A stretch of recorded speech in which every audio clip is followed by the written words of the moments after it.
दैवमेवापरे यज्ञं योगिनः पर्युपासते ब्रह्माग्रावपरे यज्ञं यज्ञेनैवोपजुह्वति। भगवान श्री कृष्ण कहते हैं कि हे अर्जुन, कुछ योगी विभिन्न प्रकार के यज्ञों द्वारा देवताओं की भली भांति पूजा करते हैं और कुछ पर ब्रह्मा रूपी अग्नि में आहुति डालते हैं। तात्पर्य जानेंगे। जैसा कि पहले कहा जा चुका है, जो व्यक्ति कृष्ण भावना भावित होकर अपना कर्म करने में लीन रहता है वह पूर्ण योगी है। किंतु ऐसे भी मनुष्य है जो देवताओं की पूजा करने के लिए यज्ञ करते हैं और कुछ परम ब्रह्मा या परमेश्वर के निराकार स्वरूप के लिए यज्ञ करते हैं। कुछ तरह यज्ञ की अनेक कोटियां हैं। विभिन्न यज्ञकर्ताओं द्वारा संपन्न यज्ञ की ये कोटियां केवल ब्रह्मा वर्गीकरण है। वस्तुतः यज्ञ का अर्थ है भगवान विष्णु को प्रसन्न करना, और विष्णु को यज्ञ भी कहते हैं। विभिन्न प्रकार के यज्ञों को दो श्रेणियों में रखा जा सकता है। सांसारिक द्रव्यों के लिए यज्ञ, द्रव्य यज्ञ, तथा दिव्य ज्ञान के लिए किए गए यज्ञ, ज्ञान यज्ञ। जो कृष्ण भावना भावित है उनकी सारी भौतिक संपदा परमेश्वर को प्रसन्न करने के लिए होती है।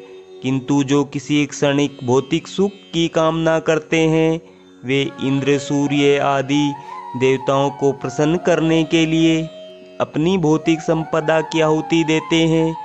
किंतु अन्य लोग जो निर्विशेषवादी हैं,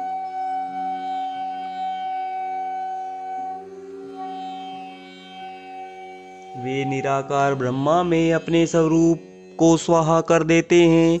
देवतागण ऐसी शक्तिमान जीवात्माएं हैं जिन्हें ब्रह्मांड को उष्मा प्रदान करने, जल देने तथा प्रकाशित करने जैसे भौतिक कार्यों की देखरेख के लिए परमेश्वर ने नियुक्त किया है। जो लोग भौतिक लाभ चाहते हैं वे वैदिक अनुष्ठानों के अनुसार विविध देवताओं की पूजा करते हैं। ऐसे लोग बहवीश्वरवादी कहलाते हैं। किंतु जो लोग परम सत्य के निर्गुण स्वरूप की पूजा करते हैं और देवताओं के स्वरूपों को अनित्य मानते हैं वे ब्रह्मा की अग्नि में अपने आप की ही आहुति दे देते हैं और इस प्रकार ब्रह्मा के अस्तित्व में अपने अस्तित्व को समाप्त कर देते हैं। ऐसे निर्विशेषवादी परमेश्वर की दिव्य प्रकृति को समझने के लिए दार्शनिक चिंतन में अपना सारा समय लगाते हैं। दूसरे शब्दों में सकाम कर्मी भौतिक सुख के लिए अपनी भौतिक संपत्ति का यजन करते हैं।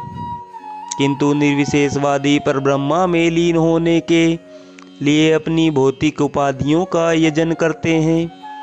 निर्विशेषवादी के लिए यज्ञाग्नि ही पर ब्रह्मा है जिसमें आत्मस्वरूप का विलय ही आहुति है। किंतु अर्जुन जैसा कृष्ण भावना भावित व्यक्ति कृष्ण को प्रसन्न करने के लिए सर्वस्व अर्पित कर देता है। इस तरह उसकी सारी भौतिक संपत्ति के साथ साथ आत्मस्वरूप भी कृष्ण के लिए अर्पित हो जाता है। वह परम योगी है, किंतु उसका पृथक स्वरूप नष्ट नहीं होता।